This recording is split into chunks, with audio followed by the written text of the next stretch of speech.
नमस्कार बाजार, अगले हफ्ते में आप सभी का स्वागत है। मैं हूं सुमित और खास तौर से ये पूरा हफ्ता जो कि मार्केट्स के लिए बढ़िया ही कह सकते हैं रहा, क्योंकि तेजी का रहा और सबसे इंटरेस्टिंग चीज़ कि एफआईज की तरफ से जो रुझान रहा वो अच्छा रहा।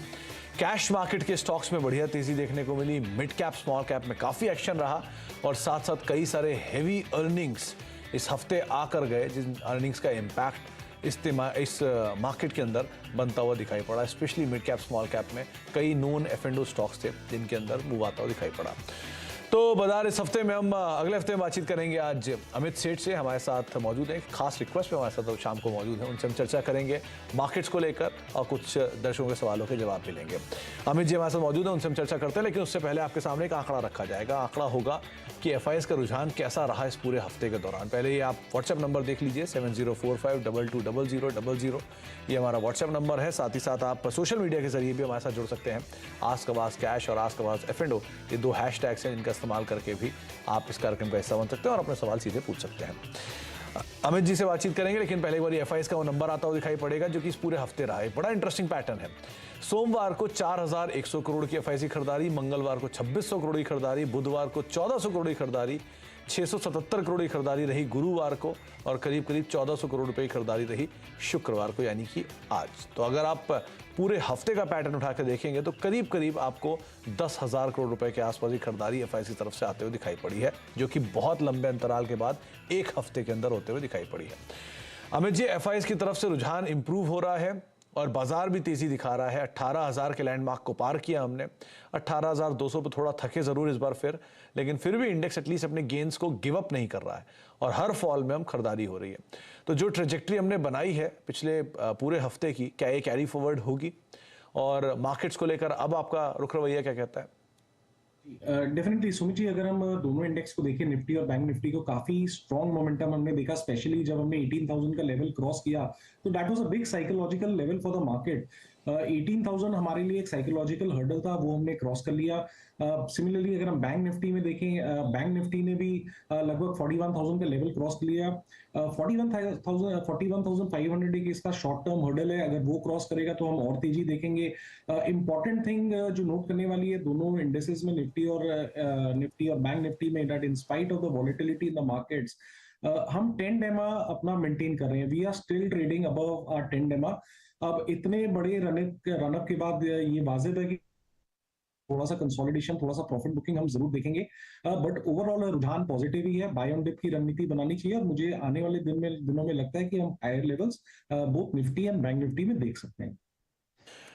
कोई इंडिविजुअल स्टॉक, क्योंकि स्टॉक स्पेसिफिक काफी एक्शन देखने को मिला है अमित जी इस पूरे हफ्ते में, चाहे वो हैवी वेट्स हो जिसमें एसबीआई बढ़िया तेजी दिखा कर गया, रिलायंस ने एक अच्छी तेजी दिखाई इस पूरे ड्यूरेशन के दौरान, आईटी में कुछ बाइंग थी लेकिन वो सब गिव अप हो गई। तो PSU banks, private banks, heavy weights, ये सब चल रहे थे।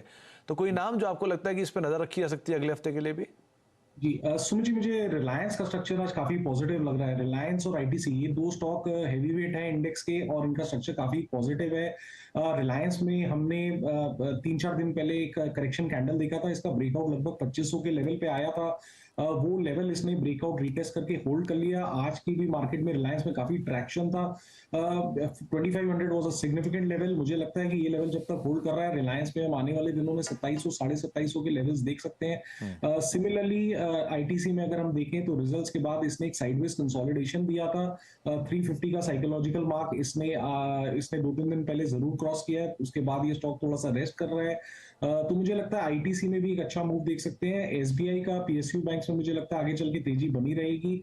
एसबीआई का स्ट्रक्चर भी पॉजिटिव है। सैटरडे को रिजल्ट जरूर है, बट ओवरऑल मुझे लगता है कि एसबीआई आने वाले दिनों में इसमें लगभग पोजिशनली अगर 560 के लेवल्स होल्ड करते हैं तो हम 625 से लेकर 650 के लेवल एसबीआई में देख सकते हैं। एसबीआई नंबर्स का ध्यान रखिएगा, लेकिन अमित जी को पसंद है रिलायंस इंडस्ट्रीज और डिस्क्लेमर भी है कि जो चैनल आप देख रहे हैं इसका प्रभुत्व और प्रबंधन जो है वो रिलायंस इंडस्ट्रीज के पास है। अब शुरुआत करते हैं कुछ सवाल जवाब के सिलसिले की और बातचीत करते हैं अपने दर्शकों से भी। जो हमारे साथ पहले दर्शक मौजूद है बातचीत करने के लिए, उनसे हम चर्चा करेंगे उनके सवालों को लेकर भी। लेकिन अमित जी, ये सवाल जवाब का सिलसिला शुरू करने से पहले आईटी को लेकर भी कोई रुख रखते हैं क्या आप? क्योंकि पूरा आईटी मेजर डैमेज देख के गया है पिछले 2 दिनों में, यहाँ क्या करें? सुमित जी, आईटी में हमने क्या देखा कि एक बेस कंसोलिडेशन इसमें काफी दिनों से चल रहा है। मैं आईटी में इतना नेगेटिव नहीं हूँ। इसने आईटी ने क्या किया, इसके 10, 20 और 50 नाम डे। तो देगा किसका? जी हेलो। जी जी जी। जी जी, मैं ये कह रहा था कि आईटी में एक हमने अच्छा खासा पुल बैक देखा जो कि जाके 200 एमआ पे जाके रुका है। तो मुझे लगता है कि थोड़ा बहुत यहाँ पे प्रॉफिट बुकिंग रहेगी। जैसे कि हम इन्फोसिस का चार्ट देखें, नीचे से 1360 के लेवल से इसने एक वन वे रैली दी ऑलमोस्ट स्ट्रेट लाइन में 1570 तक का। तो प्रॉफिट बुकिंग स्वाभाविक है, लेकिन इसके जो शॉर्ट टर्म मूविंग एवरेजेस है, स्पेशली अगर हम लार्ज कैप्स के देखें लाइक इन्फोसिस, टीसीएस वगैरह के, एचसीएल टेक के, तो दे आर अलाइन 10, 20, 50 एक दूसरे के ऊपर में है। तो मुझे लगता है कुछ दिनों का कंसोलिडेशन रहेगा। आशा करता हूं कि यहाँ पे एक हायर लो बनेगा and then the rally will start again. तो मेरे को ऐसा लगता है कि the worst has been priced in IT stocks, क्योंकि एक अच्छा रनअप देगा तो पुल बैक जरूर आएगा, कंसोलिडेट करेगा और मुझे लगता है वहां से एक अपमूव फिर स्टार्ट होगा। ओके, तो आपको रणनीति बताई गई है आईटी स्पेस को लेकर। अब बातचीत कर लेते हैं दर्शकों से। किरण हमारे पहले दर्शक हैं जो कि हैदराबाद से मौजूद हैं। किरण जी नमस्कार। नमस्ते सर। नमस्कार किरण जी, क्या सवाल है आपका? सर मेरे पास 150 क्वांटिटी नैम इंडिया है, 300 रुपीज के रेट से मैं खरीदा। ओके, और कितना अभी समय मेरे को इसको होल्ड आप करना और दे है। सकते हैं अभी? जी, कितना टाइम और दे सकते हैं किरण जी? 2 साल तक दे सकते हैं सर। 2 साल और दे सकते हैं। क्या करना चाहिए अमित जी? इनके पास नैम इंडिया, निपॉन इंडिया के शेयर हैं, 150 शेयर हैं। रिसेंटली मैनेजमेंट शफलिंग की भी खबर आई है। 300 शेयर, 300 रुपए के दाम पर खरीदारी है। 265 का मौजूदा स्तर है। 35 रुपए पर शेयर का घाटा है। अभी क्या करें? सुमित जी, अगर हम नैम इंडिया का स्ट्रक्चर देखें तो इसमें लोअर हाई लोअर लोज बन रहे हैं कंटिन्यूसली, स्टॉक डाउन ट्रेंड में है। हमने देखा कि पिछली 3 बार जब भी ये स्टॉक 200 एमआ पे गया तो वहीं से करेक्ट करके नीचे आ रहा है, तो ओवरऑल ट्रेंड तो इसका नेगेटिव है। लेकिन हैविंग सेड दैट, अगर हम इसका लॉन्ग टर्म चार्ट देखें तो ये जो पर्टिकुलर जोन है 250 से लेके 260 का, that is a very strong support area. आशा करता हूं कि ये सपोर्ट जोन होल्ड करेगा। पिछले 4 से 5 हफ्तों का अगर हम इसका स्ट्रक्चर देखें तो इसमें लगभग 250 से लेके 260 के लेवल्स में अच्छा होल्ड कर रहा है। क्योंकि आपने ऑलरेडी इस शेयर में लॉस में, तो इसको होल्ड करें, लेकिन 250 के लेवल को जरूर वॉच करिएगा। अगर 250 का लेवल ये गिव अप करता है तो बिकवाली बढ़ सकती है, लेकिन तब तक इसमें बने रहें। तेजी कहाँ आएगी? अगर एक बार ये 280 का लेवल क्रॉस करता है तो maybe we will see in the short term इनके 300 के भाव डेफिनेटली आ जाएंगे और वहां पे हम इसको फिर रीअसेस कर सकते हैं। जी, तो आपको रणनीति बताई गई है निपॉन लाइफ के संदर्भ में। हमारे साथ अब सागर शर्मा मौजूद हैं गाजियाबाद से बातचीत करने के लिए। शर्मा साहब नमस्कार। नमस्कार शर्मा साहब, क्या सवाल है आपका? बढ़िया बढ़िया सर, मुझे 2 शेयर के बारे में पूछना था सर। एक तो LIC, मेरे पास शेयर हैं 800 के भाव से। ये अलॉटमेंट क्या, आईपीओ अलॉटमेंट क्या? हाँ जी, मैंने तो एवरेजिंग कर आया। ओके, और एक मुझे HDFC के बारे में पूछना है। मेरे पास 50 शेयर है 2460 रुपए के भाव से। आप HDFC लिमिटेड की बात कर रहे हैं, राइट? हाँ जी सर। ओके, और दोनों में नजरिया क्या रखते हैं आप शर्मा साहब? सर कितना टाइम फ्रेम आप दे सकते हैं इसको? और सर मैं 2 साल और दे सकता हूँ। 2 साल आप और दे सकते हैं। ओके, अमित जी, एक तो है HDFC लिमिटेड, 2460 के दाम पर खरीदारी है। 2486 का मौजूदा स्तर यहाँ पर देखने को मिला। करीब करीब 24 रुपये या 26 रुपये पर शेयर का फायदा है इन्हें। ये 50 शेयर हैं इनके। दूसरा नाम जो है वो है LIC का, जहाँ पे उन्होंने 800 रुपये के दाम पर खरीदारी की है और 628 रुपये। इनफैक्ट यहाँ तो किसी भी निवेशक को कुछ नहीं मिला जब से लिस्ट हुआ तब से अब तक। आपके पास चार्ट्स बहुत होंगे नहीं, क्या करना चाहिए इन दोनों में? मैं सुमित जी पहले LIC को कवर करता हूं कि जैसे हम सबको पता है कि जब से ये IPO लिस्ट हुआ उसके बाद इसमें हमने कंटिन्यूअस एक डाउनफॉल देखा है, लोअर हाई लोअर लोज बन रहे हैं। हमने ये इसका, जैसे कि आपने सही कहा, डेटा बहुत कम है। पिछले कुछ सत्रों में हमने देखा कि किसमें पुल बैक आया 580 के लेवल से 632 के लेवल तक। यहाँ पे ऑलमोस्ट हमारा 50 डे एक्सपोनेंशियल मूविंग एवरेज आता है, हर बार स्टॉक यहाँ से रिबाउंड कर जाता है। तो मेरा कहने का मतलब ये है कि अगर एक बार ये 640 क्रॉस करता है तो in the very near term 660 670 के लेवल्स इसमें आ सकते हैं। इन दैट केस अपना एक स्टॉप लॉस रखिए 600 के लेवल पे। ओवरऑल चार्ट स्ट्रक्चर अभी तक तो नेगेटिव है। पुल बैक में अगर आपको कोई बेटर अपॉर्चुनिटीज मिले तो मेरे हिसाब से इसमें से एग्जिट करना चाहिए। और HDFC लिमिटेड को लेकर? जी, एचडीएफसी लिमिटेड, सुमित जी, बहुत बेटर स्ट्रक्चर है। एचडीएफसी लिमिटेड ने एक राउंडिंग बेस फॉर्मेशन बनाया है। It's a blue chip company. Stock ने ओवरऑल मार्केट को अंडर परफॉर्म किया अगर हम बाकी इसके पीयर्स को देखें तो, बट अब कहीं ना कहीं मुझे जाके ऐसा लग रहा है कि इसका स्ट्रक्चर काफी पॉजिटिव हो गया। 2400 के लेवल पे लगभग इसने एक ब्रेकआउट दिया है और आने वाले दिनों में मुझे लगता है कि इसमें आप 2600 2650 के लेवल्स देख सकते हैं। If you are a trader तब अपना स्टॉप लॉस मेंटेन करें लगभग 2400 के आसपास। अगर आप इन्वेस्टर हैं तो 2300 के लेवल से एचडीएफसी लिमिटेड को होल्ड करें।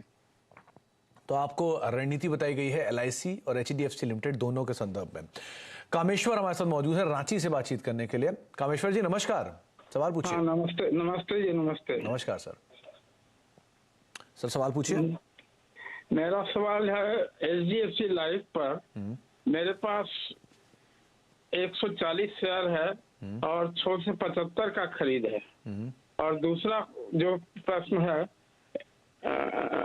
एनएमडीसी पर, एनएमडीसी का 250 शेयर मेरे पास है और 118 रुपए का खरीद है। 130 गया था लेकिन हम बेचे नहीं, एक दिन ये कब की खरीदारी आपकी एनएमडीसी में? एक डेढ़ महीना के ओके आसपास के। तो आपको जो आप भाव में एडजस्टमेंट देख रहे हैं, जो एकदम से गिरावट जिसकी आप बात कर रहे हैं, वो बेसिकली डीमर्जर हुआ है। इनके स्टील कारोबार अलग हुआ है, उसके बाद वाला कारोबार है। तो अगर आप एलिजिबल होंगे तो आपको उसके लिए भी शेयर अलग से मिलेंगे। तो इसलिए आपको इतना भाव में डिस्क्रिपेंसी लग रही है। लेकिन बाकी राय अमित की मैं ज़रूर आपको दिलवाता हूँ। अमित, एक है HDFC life, largely under performer है एचडीएफसी ग्रुप का ये। इनको लॉस है काफ़ी ज़्यादा उसमें, 125 रुपये पर शेयर का। और दूसरा है एनएमडीसी, जहाँ पर डीमर्जर हुआ है तो कॉर्पोरेट एडजस्टमेंट भी है। क्या करना चाहिए दोनों में? सुमित जी, एचडीएफसी लाइफ में इनफैक्ट अगर देखा जाए तो काफी सारे निवेशक इसमें फंसे हुए हैं। एचडीएफसी का नाम सबको अच्छा लगा, लेकिन अगर टेक्निकली चार्ट को देखें तो इसमें कंटिन्यूअस लोअर हाई लोअर लोज बन रहे थे। इनफैक्ट अभी तक बन रहे हैं। स्टील डिवीजन निकल गया जी, अपने 200 डेमा के नीचे ट्रेड कर रहा है। But having said all that, 500 510 का लेवल इसका बहुत स्ट्रॉन्ग लेवल है। मुझे स्ट्रक्चर देखे, long term medium term structure देखे ऐसा लगता है कि 500 510 नहीं वॉयलेट होना चाहिए बेस्ड ऑन टेक्निकल एनालिसिस। तो स्टॉक में बने रहे। मुझे लगता है कि इनका लॉस इसमें डेफिनेटली कवर होने के अच्छे चांसेस हैं। एक बार अगर स्टॉक 598 से 610 के लेवल्स मीडियम टर्म में क्रॉस करता है तब हम वहां पे एक अच्छी तेजी देख सकते हैं। मुझे लगता है कि एक बार ये स्टॉक साइडवेज कंसोलिडेशन में है with 500 as a strong support and 600 615 as a resistance.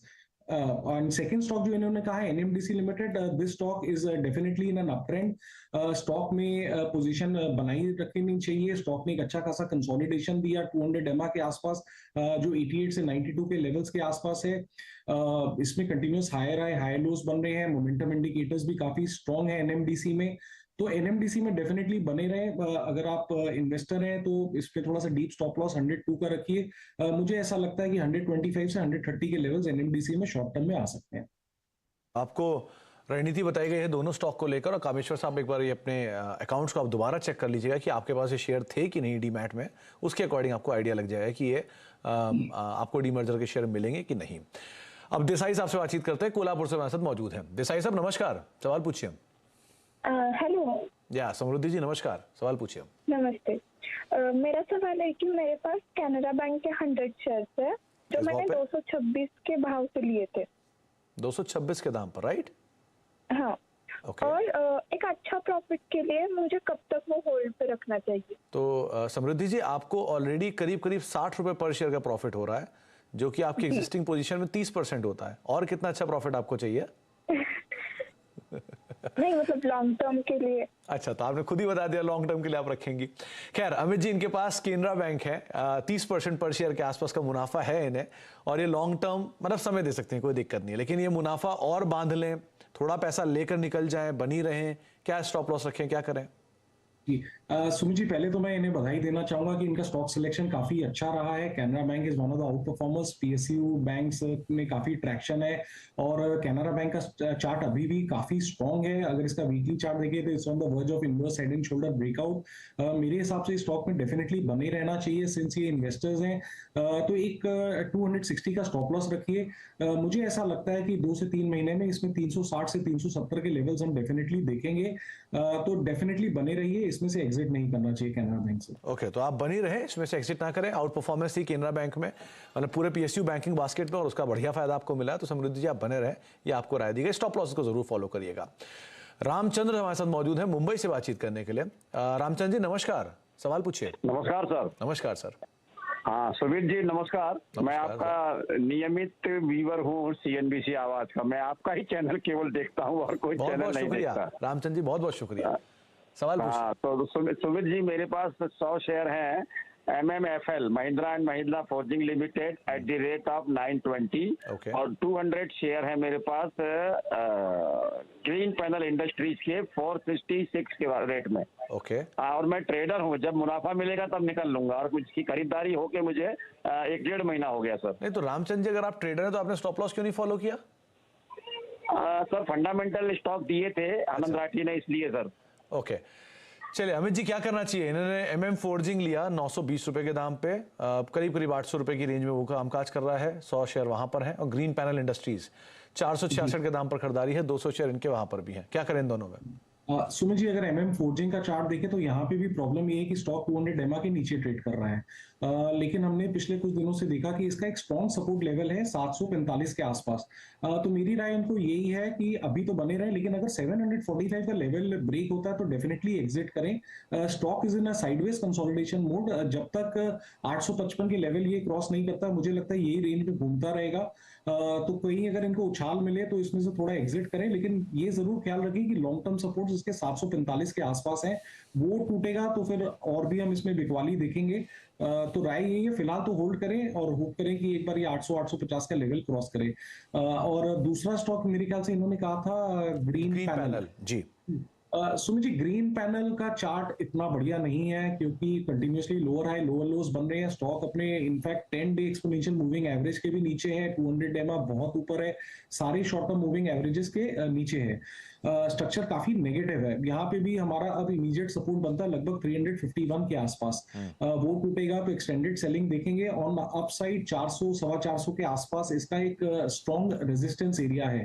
तो मेरी इनको ये राय है कि अगर कोई पुल बैक में इनको 400 सवा 400 का लेवल मिले तो एक बार यहाँ से एग्जिट करना चाहिए। चलिए, तो आपको राय दी गई है रामचंद्र जी, आप उसके अकॉर्डिंग अपनी रणनीति बना सकते हैं। और एक बार फिर से बहुत बहुत शुक्रिया हमें देखने के लिए, हमें फॉलो करने के लिए, सराहने के लिए। एक ब्रेक का वक्त हो गया, ब्रेक के बाद लौटते हैं। अमित जी हमारे साथ बने हुए हैं, उनसे हम बातचीत करेंगे कुछ और स्टॉक्स को लेकर भी, कुछ और दर्शकों सवालों पर भी राय लेंगे, और कुछ इंडिविजुअल मिड कैप पे बातचीत करेंगे। छोटे से ब्रेक के बाद